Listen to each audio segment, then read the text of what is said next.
আমরা প্রথম দেখলাম যে অনেকগুলো পাসপোর্ট রিনিউ হওয়ার জন্য দেশে বসে আছে, বছরের পর বছর, মাসের পর মাস। এটাও বুঝলাম না বসে থাকবে কেন। তখন আমি চাইলাম সব এম্বাসি থেকে তালিকা আনার জন্য কতগুলো পাসপোর্ট কি কারণে বসে আছে। আমি একটা সময় নির্দিষ্ট করে দিলাম, 1 মাসের মধ্যে সমস্ত কিছু আপডেটেড করে ফেলতে হবে, এটা রিনিউ করতে হবে। এবং রিনিউ করার সময় আর মেশিন রিডেবল পাসপোর্টের দিকে যাব না, ই পাসপোর্টের দিকে যাব। প্রথম অভিযোগ হলো যে স্যার এটা পারা যাবে না, আমাদের ক্যাপাসিটি নাই। আমাদের ক্যাপাসিটি না থাকলে ক্যাপাসিটি বাড়ান, কিন্তু কাজটা করতে হবে। তো তারাও খুব আমার জোর জার দেখে তারাও খুব সিরিয়াসলি নিল।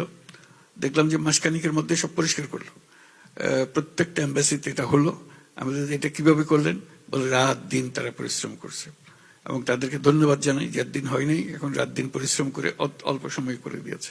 চাইলে যে করা যায় এটার প্রথম প্রমাণ পেলাম যে এটা এমন কোনো অসাধ্য কিছু ছিল না। অনেক রকম ব্যাখ্যা দেখছিল আগে, ওই ব্যাখ্যাগুলো উত্তরণ করে তারা নিজেরা এটা সমাধান করে এটা বের হয়ে গেছে। পরবর্তীতে চেষ্টা করছি যাতে এটা ব্যাকলগ না হয়। এখন আবার শুনছি যে ব্যাকলগ হতে আরম্ভ করেছে, এটার কোনো সুরাহা পাইতেছি না।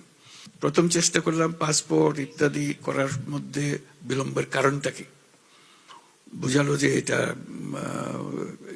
সরকারের নিয়মে এগুলো হয়। কারণটা হলো পুলিশ ভেরিফিকেশন লাগে। তো আমার প্রথম কাজ হয়তো মনে আছে আপনাদের, পুলিশ ভেরিফিকেশন বন্ধ করে দিলাম। পুলিশ ভেরিফিকেশন, পাসপোর্ট করতে হলে পুলিশ ভেরিফিকেশন লাগবে না। প্রথম বললো যে না, এটা পারা যাবে না ইত্যাদি ইত্যাদি। তা বললাম যে একবার করে ফেলি, তারপর দেখি কি অসুবিধা কি হচ্ছে। আমার ব্যাখ্যাটা ছিল এই যে বাংলাদেশে আমি জন্মগ্রহণ করেছি, আমি বাংলাদেশী নাগরিক। আমার পরিচিতি দেওয়ার দায়িত্ব সরকারের। পাসপোর্ট আমার পরিচিতি। কাজে এখানে আমি যদি অপরাধ করে থাকি তাহলে পুলিশ আমাকে ধরবে, পাসপোর্ট আমাকে ধরতে পারবে না। পাসপোর্টের কাজ হলো যে আমার পরিচিতি পত্রটা তাকে দিতে হবে, যেহেতু আমি দেশের নাগরিক। কাজে আমি যখনই এনআইডিটা দেব, আমাকে পাসপোর্ট দিতে সরকার বাধ্য, যেহেতু আমি দেশের নাগরিক। কাজে ওই অর্থে বললাম যে এটা পুলিশ ভেরিফিকেশন। যদি কোনো অপরাধ থাকে সে ব্যাপারে তার সঙ্গে অন্য যাদের সঙ্গে অপরাধীর সঙ্গে ব্যবহার করেন তার সঙ্গে সে ব্যবহার করবেন, কিন্তু যতক্ষণ অপরাধী হিসেবে সে প্রমাণিত না হয় তার এই পাসপোর্ট নেওয়ার সুযোগ দিতে হবে। তো যাই হোক, সে পাসপোর্টের সেই ঝামেলাটা গেল। তারপরে এখন থেকে কাউকে আর পুলিশ ভেরিফিকেশনে যেতে হয় না।